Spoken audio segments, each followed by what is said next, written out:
So I'm back out at Touch of Nature, south of Carbondale, Illinois, up by Giant City State Park. This is where I shot that mountain bike video from a couple weeks back where I was with the group ride.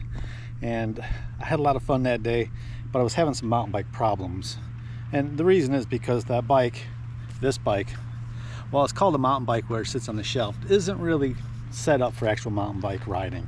It was more set up for light trail, light recreation use, that kind of thing. So I was having some trouble, and so I brought it into the bike shop, which is called the Bike Surgeon of Southern Illinois, and they're really good about always asking kind of what your goals are, what your plans are.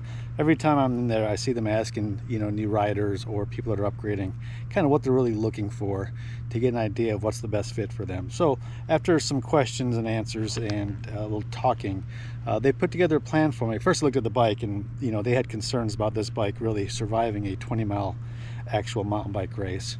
So they put together a plan for me, a parts list, kind of what the plan was, what they think would work, knowing that I didn't want to invest a lot of money in this bike, because this bike isn't really suited to invest a lot of money in. So I put together a real good plan. We went for it, and I'm out here to do some testing today, and if things go well, I can actually get on with my training and start practicing my skills.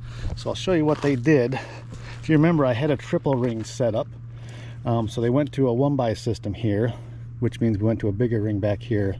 Biggest problem I was having, what was giving me so much trouble, is that previous derailleur wasn't really set for mountain biking, right? So what was happening was it bounced around a lot, and so when that derailleur bounced around as we're hitting rocks and roots, it was causing the chain to waggle a lot, and the chain was getting caught between the rings and the frame. And you can see what happens here. It would get caught up in there, and my crank would stop, and I'd have to go backwards to dislodge it. And so you can see all the damage that was happening from that. So going to a 1x system where we're not having to mess with the derailleur or anything up here, but also putting a proper mountain bike derailleur back here is going to prevent that from happening, because a mountain bike derailleur that's specific for it has a clutch system in it, so this doesn't bounce around as much, right? So you can shift it so they're on, right? So it doesn't bounce as you're going down the trail, right? You can hear a little clicking in there. That's a little clutch mechanism, so it doesn't bounce up and down so much, so you don't get so much shaking in this chain while you're going over the rough stuff. So I'm going to test this out today. Since we had to change the cranks, I went with a longer crank because I wanted a little more torque for those little steep short sections. Had to go to a larger cassette back here, new derailleur, and then it also involves changing the shifter mechanisms and the brakes. You know, none of these things are high-end parts. These are all inexpensive, very affordable parts for a regular guy like me. I don't have any other. I'll plan to do some mountain biking this year, but not any races or anything like that. So based off of this, they think that this is going to be able to help me successfully complete the mountain bike race, and we'll see. I'll test it out. I don't see any reason why this won't work, and I don't predict there's going to be any mechanical problems with this. The setup I had, I was kind of doomed for failure. I was going to have a lot of problems and be stopping quite a bit trying to get that chain dislodged. So I'm going to give this a test today, and if it goes well, I'm just going to proceed with some training. I'll take some video of the stuff I'm working on. My plan is to kind of go down the trails that are open.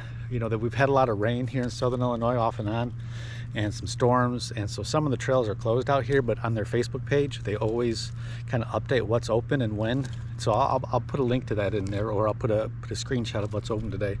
So I'll hit some of those trails. Any section where I feel like I'm slowing down, or I'm scared, or I really ride the brakes a lot going through, or I have a problem, you know, if it gets sketchy because of my riding style, not because of the trail, then I'll go back and I'll work those sections, practice them, make sure I'm fluid at them. I know the race isn't on this trail, but I need to work on those skills.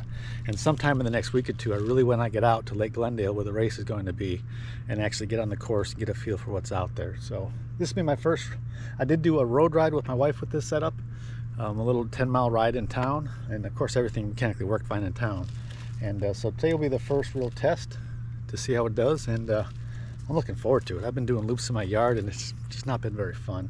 So I don't know, wish me luck. I'll take some video along the way. I'll try not to make it boring, and put up stuff that's relevant and share it with you.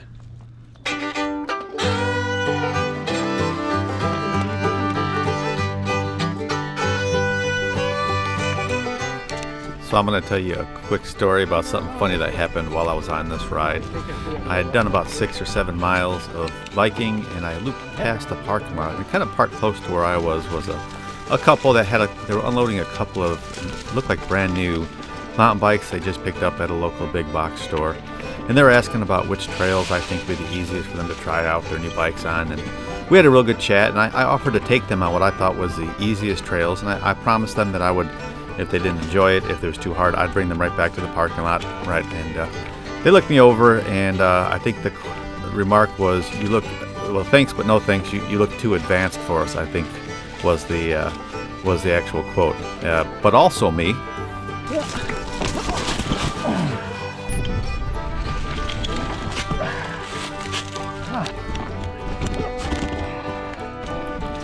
So anyway, we had a good chat. They were both veterans, and I'm a veteran as well, so we had a good chat out in the parking lot. They ended up sticking on the roads there, and hope they come back someday after they work on their biking a little bit and want to try out the trails. There's some real nice trails for beginners like me to ride there, touch of nature. So after getting home from this first ride on the new mountain bike setup, I reviewed my footage, and it was an awful lot of video of my thighs. And while I know those are sexy thighs to look at, that's not what you're all looking for in these videos. Look at these woods here. They're so beautiful. I want to make sure I capture those in the trail. So I went back a week later and joined the group mountain bike ride, and here's some footage from that ride.